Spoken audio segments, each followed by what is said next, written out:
Welcome to Buckeyes Tomorrow Morning for Monday, August 14th. I'm your host, Tom Orr. The Indiana game is in 19 days. The game against Michigan in 103 days. Less than 3 weeks to the start of the college football season. Yes, you officially have my permission to start getting excited. And we're getting a little excited today as well because we're welcoming in one of my favorite guests. Have him on this time of year every year. He is Brett Ciancia of Pick Six Previews, one of my absolute favorite college football magazines. So every once in a while, and one of the perks of being a college football writer is every once in a while you can get something slid to you at a little bit of a discount or maybe even free. This is one I pay for full boat every year because I like it that much. Look, there's my copy right there if you're watching on YouTube. I love Brett's magazine, and it is, as he says, he's not shy about it, the most accurate magazine. Brett, first of all, let me get the wording right. What is your accuracy metric that you use in terms of how accurate you've been in the last few years? Yeah, well, thanks, Tom, for the praise there and for getting the book. I appreciate it. Thanks for having me on. So Stassen.com is the one that grades all these publications, all the ones you see on newsstands and online. And per their metrics, I have the number one ranking over the 10-year frame, the 5-year, and the 3-year. So the only intervals he puts out there, I'm number one in all three of them. So I take a lot of pride in that. It's a one-man show here. So I'm doing all 69 of these Power 5 teams, going into great, deep detail. So excited to break it down for you. It's kind of a nostalgic season here. It's the end of an era with the conferences changing and the playoff expanding. So excited to break it down. Yeah, kind of the last season of the old world of college football before we get to the brave new world next year with a whole bunch of new teams in the SEC and the Big 12 and the Big 10 and new 12-team college football playoff. But before we get to that, new college football game coming out next year. There's going to be a lot of new stuff. But before we get to that, let's talk about this year. And, before we even get to this year, I did want to ask you about the challenges that you're facing right now. This is, 10 years ago, 5 years ago when you were putting this book out. Obviously, there's a lot of research to be done. But now with the transfer portal, things are not necessarily as set as they once were, at the end of spring ball. How much different and how much more challenging is it to put together a magazine like this now than it was maybe just a few years ago? Oh, yeah, it's a whole different deal. I'd say it's 10 times harder, at least, just the level of detail that I like to go into. But it's all these moving parts. It's, it used to be that the rosters were pretty predictable year to year. You'd know what you had on board after the early decisions to the NFL draft. Once you saw those come through, it was over and locked in. Yeah, you'd have a transfer here and there, but it was probably a backup or someone you hadn't heard of. But now with the crazy player transfers, the quarterback carousel, even the coaching and coordinator carousel is happening. It's crazy. Now you add a couple new teams to the Big 12, the Power 5 landscape. It's just incredible. And the other thing is, I think it gives me a little bit of an advantage because I go into such detail. I'm going position group by position group, looking at who they brought in, who they lost. It's a lot more time. I love doing it. I think I have some advantages there with the level of detail I try and get to. All right, so I wanted to talk to you. I was deciding beforehand, do I want to talk to him about the college football playoff contenders? Do I want to talk to him about the top teams in the Buckeyes division? And then when you look at it, it's like, well, why not both? Because there's a lot of overlap there between the Big Ten East and the college football playoff contenders. I guess let's start at the top of the list. Number one, the Georgia Bulldogs. Every year at this point, they seem to lose a lot of talent, mostly to the Philadelphia Eagles. But every year, Kirby Smart seems to restock that cupboard, and they are once again the leading contender to win the national championship. What do you like about this year's Georgia Bulldogs, and how much do they really have to replace? Yeah, well, this is a team that Ohio State fans are familiar with. They really went toe-to-toe with Georgia, and I know it's a bad memory, but if you look back on it with an optimist spin, it was really a 50-50 game, and a lot of credit to Ohio State for fighting with them. But we have with Georgia, they're just the newest dynasty in college football now, back-to-back national champions. Last year capped off with a 15-0 run and the biggest blowout we ever saw in a national title game. And, of course, like you said, they lose some NFL draft picks, but they reload better than anybody right there with Alabama. What I like about them this year, I love their defense again. I mean, the thing is with Georgia is that they rotate so many players and the snap count is spread across so many different guys. You can say you lose quote unquote starters, but I mean, these young guys coming up, they're getting half the reps anyway. So very veteran team, despite some new quote unquote starters. And, another thing high level with Georgia, just the way he motivates his team is incredible. You listen to their quotes in the post game or the post practice quotes. These guys are still motivated. They still think they're the underdogs. It's incredible. So great coaching job by Kirby Smart. The possible flaw, the issue there that I can find is the transition at offensive coordinator. They are losing Todd Monken, the brains behind the operation, really in charge of modernizing the offense the last couple of years. He and Stetson Bennett are gone. But they recruit at a number one clip. There's 5 stars everywhere and a very manageable schedule I really like. So I think they're going to be back in the playoff. Well, you mentioned Georgia being, viewing themselves still as kind of the underdogs. This is the first year in a long time that Ohio State is actually the underdog in the Big Ten. You have Michigan number 2 in the country, number 1 in the Big Ten East. That seems entirely reasonable after the last 2 years. That's going to be a very new thing in Columbus. That also means that Michigan has to figure out a way to stay motivated as the presumptive favorites in the Big Ten East. They have a lot of talent back. They've done a very good job, it feels like, using NIL to bring guys back, to get Blake Corum to come back, for example. You got J.J. McCarthy back for his 3rd season. This is a team that feels like Jim Harbaugh has finally got his stuff, his guys, his system, everything in place. This feels like this is going to be another really, really good team in Michigan. Yeah, absolutely true. And it's crazy to think how far Michigan has come as a program since 2020. It's night and day. I think it really changed when Coach Harbaugh doubled down on his old formula, his old Stanford formula, the physical football, the team culture, all the buzzwords you could think of, but it's paying off and you can see it. Back-to-back Joe Moore Award titles for the best offensive line in the country. This might be his best offensive line yet, too. With all those guys back, multiple Pac-12 starters transferred in along the offensive line. I was really impressed going through position by position. One thing that stands out with Michigan is usually off of playoff teams, those teams send a ton of the pros. And they're not just seniors, but they're young guys going early. And it's a lot of reloading that happens. But with Michigan, I think they set a record with the most returning production off of a playoff team. So that team you saw last year, it's all back, a year more veteran. Behind a great offensive line, a great running back pair, an experienced J.J. McCarthy, and a defense. They used to call it the no-name defense. I find that hard to believe. There's a lot of stars on that defense. It's just that they work well as a unit. And I'd have to look back on Pick Six previous history, but this might be the first time that I have Ohio State out of the number 1 spot. Still have them in the bracket. Spoiler alert. We'll get to that next. But I do think Michigan heads into the year as the favorite. Yeah, and this is going to be a very different year at Ohio State. It feels like we're already starting to find different ways to ask Ryan Day and the players, like, so what's it like not being the favorite? And motivation will not be in short supply in Columbus with that, and with just the way those last 2 games against Michigan have gone. But Georgia and Michigan, those are 2 teams that have made the college football playoff the last couple of years. But it seems like at this point now, every year, you're getting someone who's sneaking into the college football playoff for the first time. It was Cincinnati and Michigan a couple of years ago. It was TCU last year.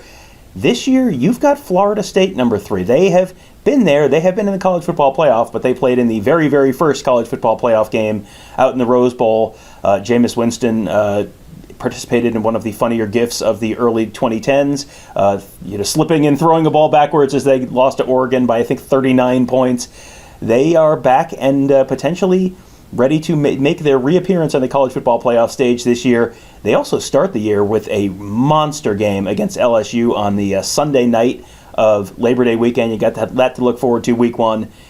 Is this just, Brett, the culmination of Mike Norvell just kind of building? Because this is a team that has for years had a really weak offensive line, and they've kind of solved that problem, and now they feel like they've maybe got a quarterback, and it feels like this has just taken Mike Norvell a while to get it there, but now he might really have a legitimate national championship contender. Yeah, it's really true. This is somewhat of a wild card pick. I don't think anybody else has this in their playoff bracket. It came down to them or Clemson to win the ACC, and I'm siding with Florida State. I've got 3 real reasons. First, when you look back at 2022, it was really a breakthrough last year, at least statistically. They really had a breakthrough. They were top 10 or top 20 in all my metrics. I mean, pick your number. I called them a stat giant. They were great at everything last year. Number 2, all of it's back. They're number 1 in the country in returning production. That's a pretty reliable metric I like to use, especially on the extreme ends where you have either a lot or a little coming back. And they got it all back. They got some key NFL decisions to return to Tallahassee along the defensive line, Jared Verse, Fabian Lovett. You mentioned the dual threat quarterback, Jordan Travis, a Heisman candidate. But really, here's the third and the most important piece of this ACC puzzle is they've really embraced the transfer portal under Mike Norvell, landing back-to-back top 5 classes. They don't just sign them. They turn them into all-conference guys. I think 7 former transfers made the all-conference team for them. So while they are embracing it and bolstering their roster with the transfers, Clemson has ignored that, and they are now thin at some key position groups because they have been resistant to transfers. So in that head-to-head, I'm going Florida State. And, yeah, they do a tough one with LSU. But even with the loss there, I think they run the ACC, and it's a very manageable conference outside of Clemson. So I think they get back into the bracket with one loss. Yeah, 12-1 ACC champion Florida State, almost certainly getting in there over, Michigan and Ohio State. One of them is going to have a loss and not be the Big Ten champion. Georgia and Alabama, one of them is going to have a loss and not be the SEC champion. LSU, you can put in that mix as well. You've got Alabama 5, LSU 6. But before we get to them, let's talk about the number 4 team, the one that is probably closest to the hearts of most of the folks listening to this show, the Ohio State Buckeyes. They're not necessarily going to beat Michigan. Maybe they will, maybe they won't. That's going to be another close one. You got Penn State in the top 7 as well. This is going to be a really, really difficult schedule for Ohio State. Add in a trip to Wisconsin, add in a trip to Notre Dame. This is a Buckeye team that's going to be tested. Why do you think they're going to have enough firepower and enough defense to get themselves through that schedule and into the college football playoff? Yeah, well, there's a lot to like for Ohio State, and I'll start right at quarterback. And I think this is a reason why some of the other publications are avoiding putting Ohio State in the top 4. They might shy away just because of the uncertainty at quarterback. But if there's anybody out there with a track record on offense, it's Ryan Day. Not just last year, but 3 straight years, they have landed the number 1 offense per my offense grader, my metric there. So number 1 offense 3 years in a row, and that was with the quarterback transition battle in 2021, where C.J. Stroud emerged after Justin Fields. So he's been through a transition. He's got multiple top 50 guys there. We'll see who emerges in fall camp. Looks like McCord, but I do think it's still a battle, and they can't go wrong with either guy. But if that's the question mark, I think there's a lot of positives the rest of the roster. I mean, number 1 receiver core in the country, and the defense really. I know it got some flack last year, and of course the Michigan game melted down in the fourth quarter, but it was still a solid improvement year for Jim Knowles. Look for even more of that in year 2. Not only a second-year coach bonus with the scheme and the personnel, but a lot of returning production. I know I keep using that term, but it's so key when you're grading these teams.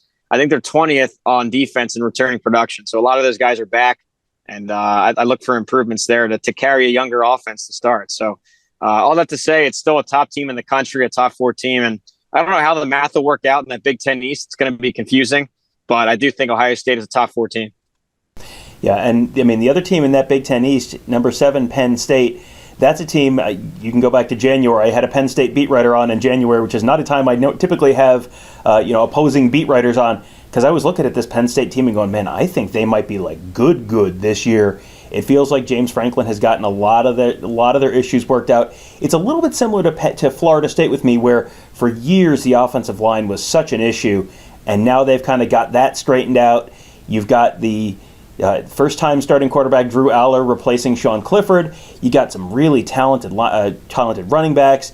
You got some really talented pass rushers. You got Abdul Carter at linebacker. I mean, this is a legitimately talented, legitimate national championship, at least college football playoff contender kind of team.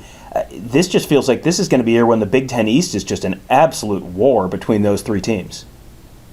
Yeah, you hit it right on the head. I think that this is still a solid top 10 team. I have them 7th in the country.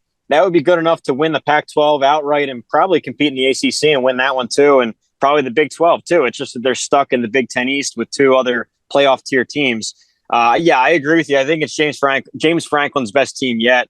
It all starts with offensive line. I put this in the book too, where ever since the sanction years, the Joe Pa sanction years of 2011 through 2014, they were thin at line, and they stayed thin for years and years. It was a weakness. Finally reverts to a strength here, and they got a key decision by Olu Fashanu coming back. I mean, that's a projected first rounder. He's back in Happy Valley. So offensive line flipping to a strength is huge.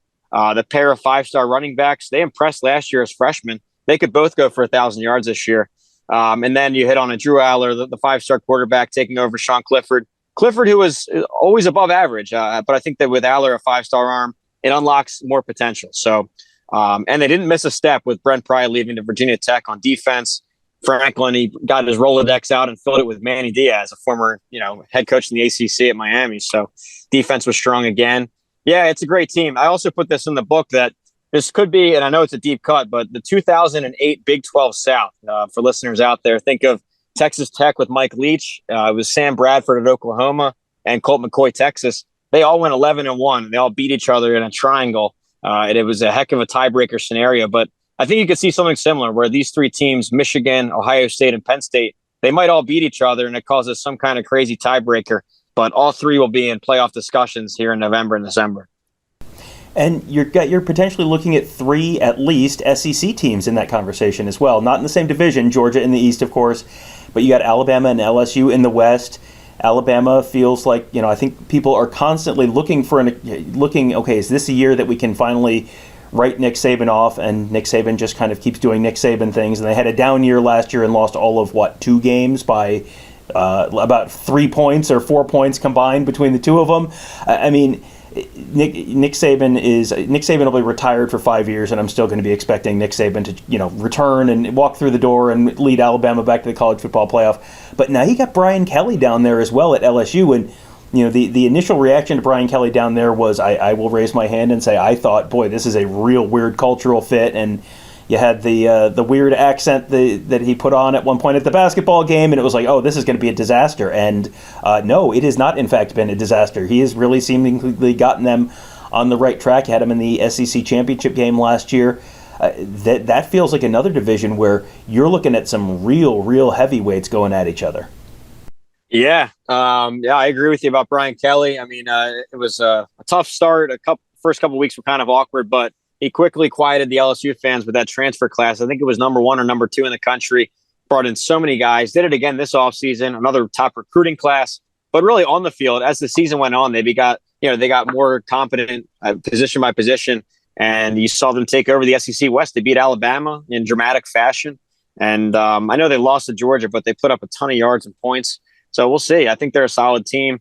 It's a solid 1-2 punch with Bama and LSU. I think a little bit of a drop off to their number 3 in the West, down to A&M or Ole Miss. So I'll give the best top 3 in the country to the Big Ten East, but best overall division. I think top to bottom, you got to go SEC West. In the Big Ten East, there's a big drop off from Penn State down to Maryland, but you don't see as drastic of a drop off in the West. Yeah, with Alabama too. I mean, this might be the most question marks they've had going into a season that I can remember. You have a quarterback uncertainty. You got double coordinator change. Lacking the physicality of the run game that they're used to.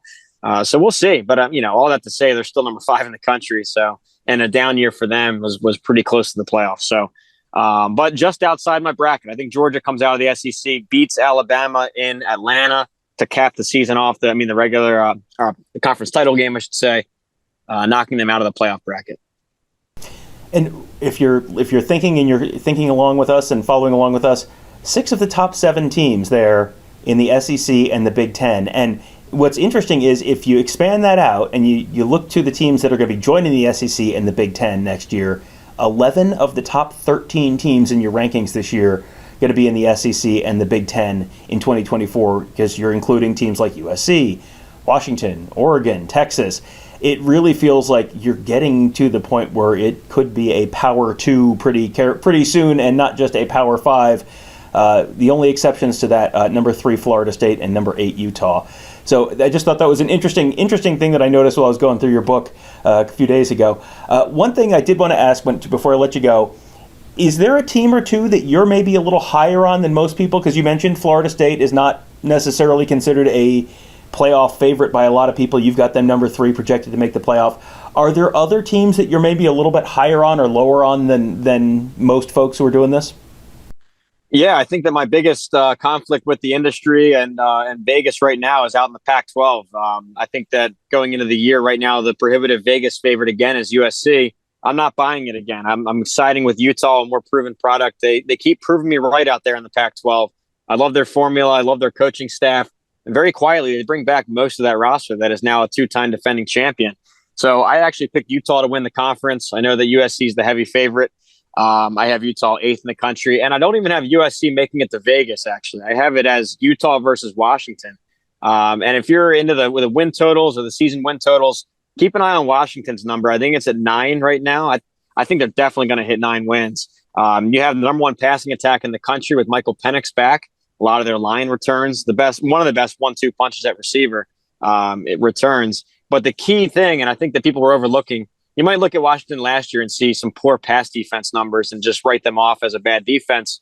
They had such an unlucky injury run to their secondary. 7 starters were knocked out. They're all back healthy, and I think they're going to look a lot better on defense overall, just without such an injury run. So all to say, I have a Las Vegas title game of Utah versus Washington. Most have neither. Most have USC and Oregon. So that's a big disagreement I have with the rest of the industry. All right. Well, there are still a few weeks left to go before the season. So if folks want to pick up your book or get at least the e-version so you can get digging into it even quicker, let people know where they can find that. Yeah, well, thanks a ton for having me on. One of my favorite annual preseason stops, and thanks for flashing the book on screen there. Pretty cool to see. Pretty surreal to see it come to life after a decade of digital only. Now we're in the hard copy phase, and it's exciting. So, yeah, pick6previews.com. On there, I have a couple sample teams. You can see what we're talking about, the level of detail, the graphics. I have some samples, some testimonials from the College Game Day guys. And yeah, so we have a digital option and the hard copy option.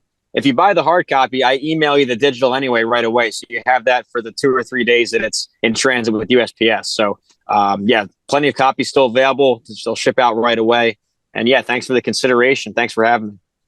Well, thanks again to Brett for being a part of this conversation, joining us for the show. Always like talking to him. He is just a walking encyclopedia of Power 5 football. Very insightful. You do not get to be the most accurate predictor in college football magazines by not knowing your stuff. He always knows his stuff. Always like talking to him, and just kind of fact checking what I think.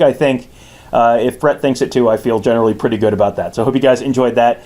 This is going to be a very busy week for the Buckeyes. We're going to be talking to the offensive linemen and coaches on Tuesday. We're going to be talking to Ryan Day on Wednesday. Going to have a lot to talk about this week as they try and sort out the last few positional battles as we get ready to start the countdown to the season. 19 days till the Indiana game. I can't wait. Looking forward to that trip, and I'm sure you're looking forward to watching that as well. You can look forward to being a part of our community at BuckeyeHuddle.com as well. Fantastic coverage of the team from Tony and Kevin and myself, Mark and Alex, covering recruiting, Michael and Ross and Devin and Justin, making you a smarter football fan with all our X's and O's coverage. That is all at BuckeyeHuddle.com, plus a fun community, breaking everything down on our boards, answering your questions, talking about various different sports. I'm sure there'll be more conference realignment rolling around any day now. Lots of fun stuff to talk about, all at BuckeyeHuddle.com. That will do it for today. Thank you guys all for joining us. Have a great day. We'll talk to you tomorrow.